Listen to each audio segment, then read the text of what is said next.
Has your bank put limits on how much money you can deposit onto exchanges to buy crypto? Screw them. SwissBorg's got your back. They've created personalized IBAN numbers, so you can send as much money as you like to buy crypto. SwissBorg!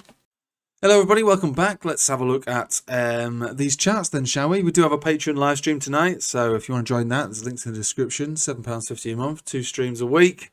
And you get a discount if you pay for everything up front. So let's have a look at traditional markets before we start on anything else. Right then, S&P bouncing exactly as expected. You know, everything was going due for an everything bounce, and we bounced basically from a 7 simple yesterday with continuation. Actually, that was the day before. This is not a futures market. This is the closed market from yesterday. Still yet to open, obviously, but yeah, looking pretty sweet, looking pretty good again with the pump signal in play. Euro still doing the same thing. We came down to retest this zone, a little bit of a wick below, but still relatively good. Pump signal still in play. I'll be looking for this to continue on, and with that would mean a dollar down, everything up. Right, gold, an interesting setup here right now. It looks like an interesting place to actually take a position if you're that way inclined. We're getting wedged in these 2 moving averages, the 10 exponential, the 20 simple moving average, and yesterday's 21 exponential tag. So it looks like a buy the dip to me, or a long this position, to be fair. I don't have any reason to believe that this is ready to break down or anything like that. It just looks like pretty much a continuation of this uptrend, just like most other things. Bitcoin dominance chart, right? So now we actually are starting to get closer, if not, test the lower range of this resistance. Do we get a bit of support above here, or do we make our way down to at least the 50 exponential? I think we'll probably still come down a little bit further, but we are seeing a clear rejection now. So we've got 1, 2, 3, 4, 5, 6. We're working on a 7th red day in a row.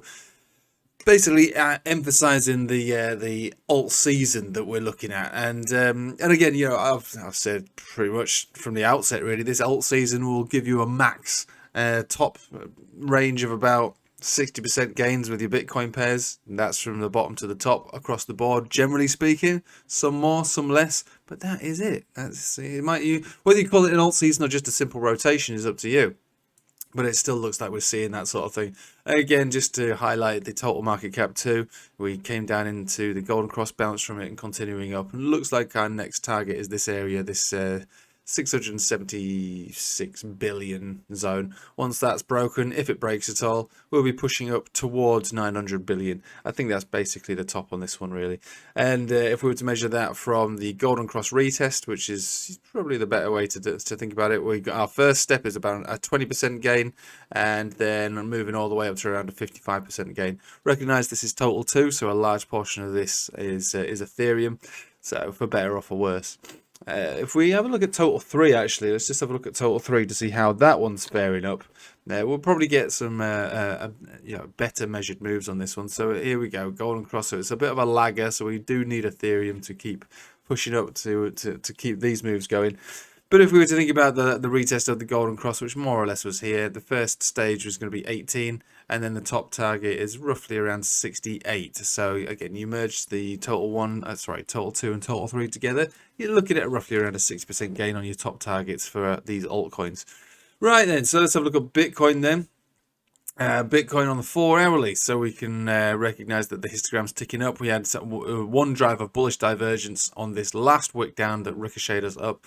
So what we're really looking on the shorter term time frames is to clear 30,000, the 4 hourly Bollinger Band center.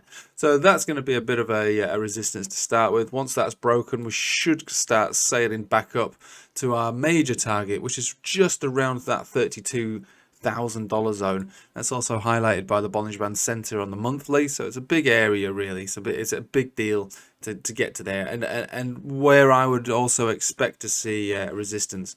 But I mean, on the long term, again, this is a monthly, so this has been brewing for a long time now. The histogram has been ticking up slowly but surely. The volume has been pretty sweet, moving up as well. We don't have a positive cross.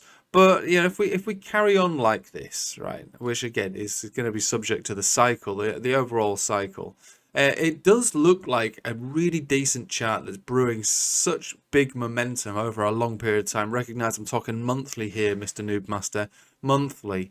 So, with the formations like this, even though we've not seen any cross, but we do have a breakout of the RSI on the monthly, more or less at the right place as well. then as far as a 4-year market cycle, to which we're about a third of the way through already, and due to come to an end around 2025, recognise that this, once broken, and the momentum once continuing, and the Bollinger Band once reclaimed, will take us to new all-time highs. But I'm talking a monthly chart, all right? So just slow down, slow down.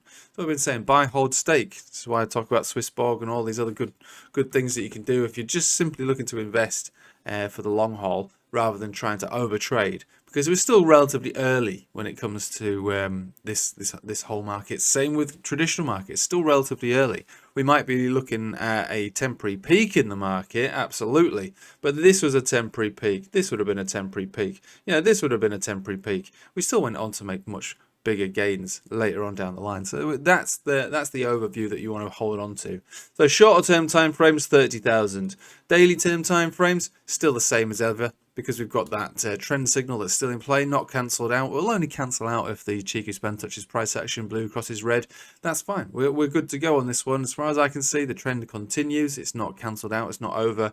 And when we go back to our Bitcoin dominance chart, yeah, we cancelled out this trend signal a little while back now, a few days ago, and we're going to see that final nail in the coffin when this blue crosses this red. And my expectation is, because this is a bullish chart, we should expect it to remain bullish, even if the trend signal has come to an end. It's not a short signal, it just says that this portion of the trend has come to an end, and we're going to have a deeper consolidation. You'll be looking anywhere from the 50 to maybe the 200, so that's another 6% down on the dominance chart. And that should be enough really to carry these altcoins, generally speaking, around that 60% gain area, across the board. Obviously, we look at Ethereum to Bitcoin, don't we? Which is still looking good. If we measure this back from 3 days ago, where the dominance chart really did reach a peak, we could measure that up first of all to around 24. That's reasonable, because that is a top cap coin, isn't it? Really, its market cap is enormous. A modest 5,200 Bitcoin's been traded on a 24-hour basis. But, we've been looking at a few other coins across the board that actually have decent setups. One of my favorites, actually, is Ocean. Ocean Protocol's looking pretty good with its Bitcoin pair. And if you measure this from the overall reclaiming of these moving averages, and you extend that to these next major zones, you've got 36, you've got 48, you've got 70 and 77, and maybe beyond. There's your measured move, obviously. You've got Atom. Let's have a look at Atom. And again, the Atom is not the greatest looking chart on the Bitcoin pair. It's definitely much better. But if we think about it from 3 days ago, when the Bitcoin dominance reached its peak, so we got our first measured move up 28%. Next one is roughly about 41. Next one is about 65. So there's your 60. And then see if we can actually continue on with that into the hundreds. But I'd be surprised. But it's not unreasonable. There's loads of these coins that could do this 60% from their from the dominance chart peak, which is one of the best ways to think about it. So 3 days ago for Sol, 10 exponential, first measured move 33% up to the 200 exponential on the daily, back up to its prior local top over here, which is around 40, we'll call it 47 more or less. And if we can get up to here, we're around 80. So again, measured moves, all suggesting the same sort of moves. And look, I don't know why I'm doing this, but we've got some serious moving going on ICP. So 3 days ago, we'll measure it from here. Again, it's all to do with the dominance chart peaking. So we've got a 27% move, then back up into this range. We've got 46, and then back up to here's 56. So yeah, I mean, roughly speaking, we're talking, the top moves, between 40 and 100 really across, and these are just these ones. There's going to be smaller cap altcoins that are likely to do more, but you can see where I'm coming from. The measured moves on their own charts with their Bitcoin pairs, with the total 2 and total 3 in Bitcoin dominance chart, with the S&P and then and the Euro, and everybody else still continuing with that direction that we've suggested since, well, I suppose since December, really. We said there's going to be a peak, then a drop, then a buy the dip, then a move on. That's basically what's been going on. And it continues to run in that direction. So always thinking about the domino effect, everything always working as one. And so long as there's correlation across all markets, which there is still, we should treat this as a favorable trading environment for upside. But we also need to think about what's going to happen to Bitcoin when it reaches 32. I'd love to see it break 32. It'd be a big deal if it did on that monthly, absolutely. And you know, if we think about how this is going to look in comparison to the previous bull market beginnings, it did do something crazy. I remember being involved in this back down around 4,000. Seen it go up, and then I thought, well, you know what, I think it's going to get pretty overheated around these levels. Sold around 11 to 12, just because I thought it was going to come down, and then over the weekend it went rallying all the way up to 14. I was keeping a casual eye on it. I was away at someone's wedding, so I didn't really want to be trading anything, but I did casually look at it and go, oh, it's keeping on going up. I didn't sell the absolute peak. That's crazy, man. But then it consolidated for 6 months. So, and I've been saying for a little while as well that, you know, rather than doing a fractal on this, I said, look, we've done roughly around this. So we've got this last stage to go. I think that's what we're seeing at the moment. We've done the majority, and we're about to see the last stage. So whether that peaks at 32 or into the upper 30s towards 40, I couldn't tell you. We think about the way that the money flow index is. We do have bearish divergence on that. We've also got bearish divergence on the daily as well. The most important thing to think about would be the weekly, though. The weekly is always the bigger telltale sign of any kind of major breakdown and consolidation over a longer period of time. So we had that over here, didn't we? Probably, was this the highest money flow index read? It was, yeah. So this is the bull market beginning 2019, you know, where I was at that wedding basically, and it was looking very peaky at the time.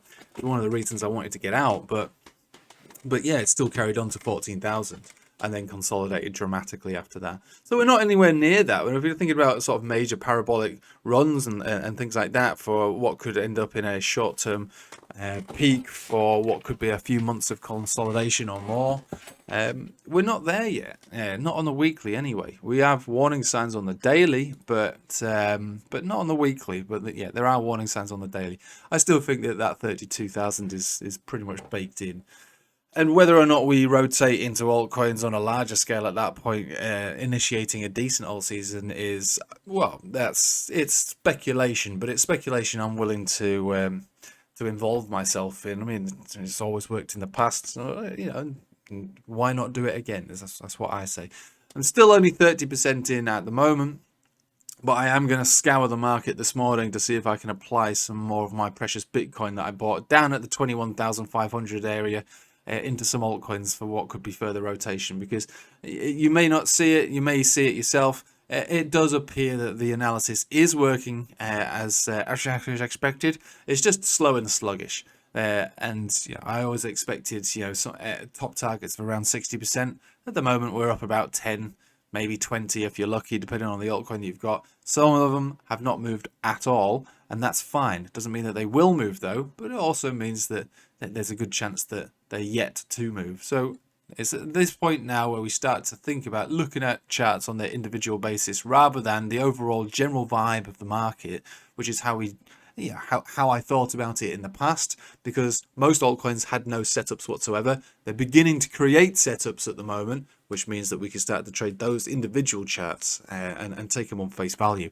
Right, I'm going to leave it with you there. There's nothing much more to say about all this. It does look pretty sweet. Everything working exactly as expected. So let's enjoy the gains that are going to come through into our pockets, but not get too greedy on it, and recognise that the trading environment across the board is still favourable. At least for the foreseeable future, but it will come to an end at some point. The dollar is quite low.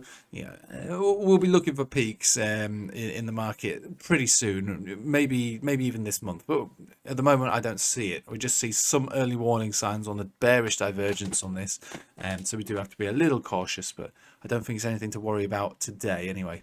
Thanks for watching. Hope you have a nice day. Take it easy.